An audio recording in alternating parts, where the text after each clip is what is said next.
قرآن و سنت میں لوگ کہتے ہیں جی قبروں پہ جانا شرک ہے اور اس پہ نہیں جانا چاہیے، بعض لوگوں کا خیال یہ ہے، اس پہ فرمائیے۔ بسم اللہ الرحمن الرحیم۔ شرک تو یہ ہوتا ہے کہ اللہ کے سوا کسی کو معبود جانا جائے، اور جس کی قبر بنتی ہے وہ کبھی معبود ہو نہیں سکتا۔ اللہ، کمال کی بات کر دی آپ نے، اتنے سادہ انداز میں اتنا بڑا مسئلہ آپ نے سمجھا دیا۔ سمجھائے تو وہ اس کے لیے کافی ہے نا۔ جس کو موت آ جائے وہ معبود نہیں ہو سکتا۔ واہ واہ واہ واہ۔ معبود برحق وہ ہے جو جس کو فنا نہیں ہے۔ قرآن و سنت میں ہمیں ملتا ہے جی قبور پہ جانے کا؟ جی سب سے پہلی بات تو یہ ہے کہ جب کوئی مسلمان کوئی فوت ہوتا ہے اس کو کہاں لے کر جاتے ہیں؟ قبرستان لے کر جاتے ہیں، وہاں تو قبریں ہوتی ہیں۔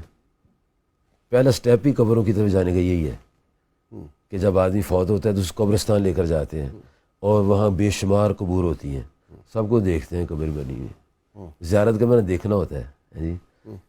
تو جب آدمی قبرستان جاتا ہے اپنی کسی عزیز کو دفنانے کے لیے تو سب قبروں کی زیارت ہو جاتی ہے۔ نبی کریم صلی اللہ علیہ وسلم کی حدیث ہے صحیح مسلم شریف میں، آپ نے فرمایا نہیتکم عن زیارت القبور، میں تو منع کیا کرتا تھا قبروں کی زیارت نہ کرا فزوروہا، اب تو حکم تک زیارت کرا کرو۔ خود آپ نے فرمایا ہے قبروں کی زیارت کرا کرو، اور نبی کریم صلی اللہ علیہ وسلم انوار تجلیات عطا فرمانے کے لیے، محبت بکھیرنے کے لیے آپ خود جاتے تھے قبرستان۔ کبھی شعبان المعظم کی 15ویں رات جاتے تھے، کبھی 2 باتیں جو آپ نے بیان فرمائی ہیں۔ اگر یہ معاملہ منع ہوتا تو سرکار کائنات صلی اللہ علیہ وسلم کی زوجہ مطہرہ سیدہ عائشہ صدیقہ رضی اللہ تعالیٰ عنہا، آپ سرکار صلی اللہ علیہ وسلم کے وصال کے بعد آپ کی قبر کی زیارت نہ کرتی، آپ وہاں زیارت کے لیے جاتی تھیں۔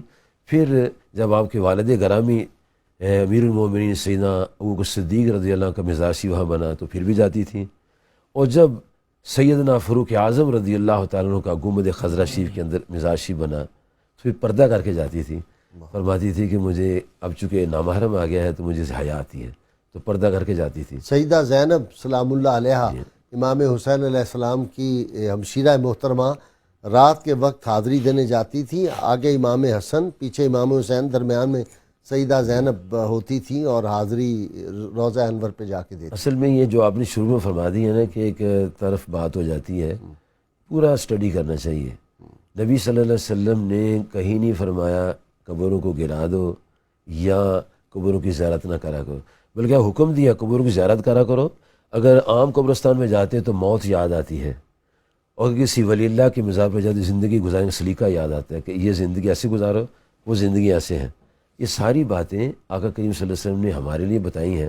اگر ہم قبرستان نہیں جائیں گے تو کہاں دفنائیں گے اپنے مردوں کو؟ اور پھر نبی صلی اللہ علیہ وآلہ مبارک وسلم کی ذات پاک احد قبرستان میں گئے، اور وہاں باقاعدہ زیارت کرنے کے بعد اپنے ممبر شریف لگا، جلسہ ہوا وہاں،